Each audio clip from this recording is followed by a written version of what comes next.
নমস্কার বন্ধুরা, আজকে রাধারানী রান্নাঘর এবং ডেলি ব্লগে নতুন একটা ভিডিও নিয়ে চলে এসেছি। আজকের আমি হলুদ পোলাও বানাবো, তার সাথে আলুর দম। আর দেখুন, আমি গোবিন্দভোগ চাল নিয়ে নিয়েছি 700 গ্রাম। এটা ভালো করে ধুয়ে নেব, ধুয়ে নিয়ে আমি শোকাতে দিয়ে দেব। আর এই বাটি মাপ করে কেন নিচ্ছি আমি পরেই বলছি। দেখুন, আগেই চালটা ভালো করে বেছে নিয়েছি, তারপরে হালকা জলে ধুয়ে নিলাম। বেশি ধোয়া যাবে না, বেশি ধুলে এর সেন্টটাই চলে যাবে। এবার আমি এটা থালার মধ্যে জল ঝরিয়ে থালার মধ্যে একটু বাতাসে দিয়ে দিলাম, যাতে এর মধ্যে জল না লেগে থাকে। সেইভাবে আমি বাতাসে দিয়ে শুকিয়ে নিয়েছি। দেখুন, 3-4টে থালার মধ্যে দিয়ে দিলাম।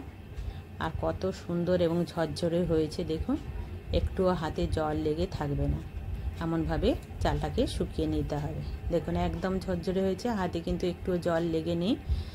এইবার আমাদের চালটা একদম ঠিক মতন হয়ে গেছে। এবার এর জন্য আমি একটা মশলা তৈরি করব। মিক্সির মধ্যে আমি আদা আর একটু কাঁচা লঙ্কা দিয়ে দিলাম। 4-5টা কাঁচা লঙ্কা দিলাম, আপনারা যে যেমন ঝাল খাবেন সেই মতন দিয়ে দেবেন। এবার এর মধ্যে আমি দিয়ে দেব হলুদ, কিন্তু কোনো কালার দেব না, আর অরিজিনাল হলুদ রঙটাই করব।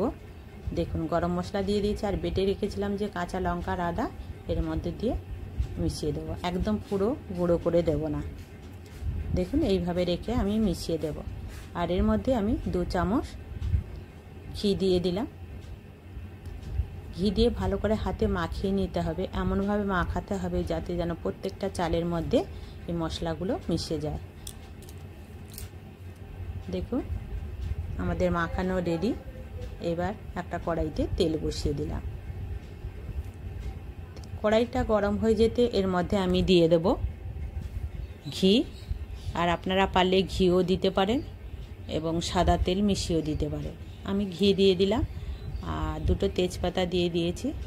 এবার দেখুন, তেজপাতাটার গন্ধ ছাড়তে এবার গরম মশলা, গোটা গরম মশলা দিয়ে দিলাম। তারপরে আমি কাজু বাদাম দিয়ে দিলাম। এটা একটু হালকা ভেজে নেব। আর এখন তো মটরের সিজন, দেখুন মটরশুঁটিটা দিয়ে দিলাম, দিয়ে এটাও হালকা ভেজে নেব।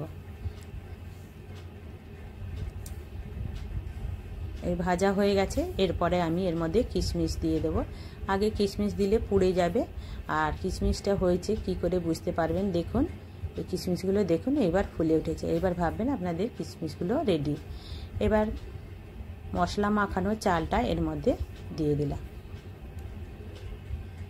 এবার এটাকে 5 থেকে 7 মিনিট ভালো করে কড়াইতে আমি মশলার সাথে মিশিয়ে নিলাম বা ভেজে নিলাম। দেখুন, হালকা আঁচে এটাকে ভাজতে হবে। এবার আমাদের ভাজা রেডি হয়ে গেছে। এবার আমরা যে বাটিটা নিয়েছিলাম না, সেই বাটি মাপে এবার জল দেব। যেহেতু 700 চাল নিয়েছেন, সেই চাল অনুযায়ী জল দেব। 700 চালে 1400 জল দিতে হবে। আর আমি বাটি মাপ করে যেহেতু নিয়েছি, 1 বাটি চালের জন্য 2 বাটি জল দিতে হবে। যেহেতু নতুন চাল, একটু কম করে জলটা দিয়েছি, পুরো ভর্তি করে দিইনি। আর স্বাদের জন্য লবণ আর মিষ্টি দিয়েছি। আপনারা যে যেমন মিষ্টি খাবেন সেইভাবে দিয়ে দেবেন। আর গোটা লঙ্কা দিয়ে দিলাম 3টে, দিয়ে এবার ঢাকা দিয়ে দেবো। মাঝে মাঝে ঢাকা খুলে দেখে নেব এবং মাঝে মাঝে নাড়াতে হবে। যেহেতু এই বাসন্তী পোলাওর সাথে আমরা একটু আলুর দম খাবো, তাই আলুর দমটাও কীভাবে রান্না করছি দেখাচ্ছি। কড়াইতে তেল বসিয়ে দিলাম। আগে থেকে আলু ছাড়িয়ে সিদ্ধ করে নিয়েছি, বেশি সিদ্ধ করিনি। এবার ভাজার সময় ভালো করে ভেজে নিলাম এবং কড়াইতে গোটা গরম মশলা আর টমেটো দিয়েছি। আর টমেটো, আদা আর পাকা লঙ্কা, লাল লঙ্কা ভালো করে পেস্ট করে মশলার মধ্যে দিয়ে দিলাম। এর মধ্যে গুঁড়ো মশলা হিসেবে দেব লঙ্কা গুঁড়ো, ধনে গুঁড়ো, জিরে গুঁড়ো, একটু হলুদ গুঁড়ো আর একটু কসুরি মেথি। এটা দিয়ে ভালো করে কষিয়ে নেব। কষানো হয়ে গেলে, এখন তো মটরশুঁটি পাওয়া যায়, সেটা দিয়েও কষিয়ে নিচ্ছে। আলুর দমটা কিন্তু মটরশুঁটি দিয়ে খেলে মন্দ লাগে না, তাই এতে একটু মটরশুঁটি দিয়ে দিলাম। এবার আমাদের মশলা রেডি হয়ে গেছে। দেখুন, তেল ছাড়ছে। এবার একটু জল দিয়ে দেব। জল দিয়ে ভালো করে কষিয়ে নিলাম। কষানো হয়ে গেলে এবার ভেজে রাখা আলুগুলো এর মধ্যে দিয়ে ঢাকা দিয়ে রান্না করে নেব। তাহলে আমাদের আলুর দমও রেডি হয়ে যাবে। দেখুন এর মধ্যে আমি বেশি ঝোল রাখবো না, মাখা মাখা রাখবো, যেহেতু পোলাওর মধ্যে খাবো, ঝোলটা ভালো লাগবে না।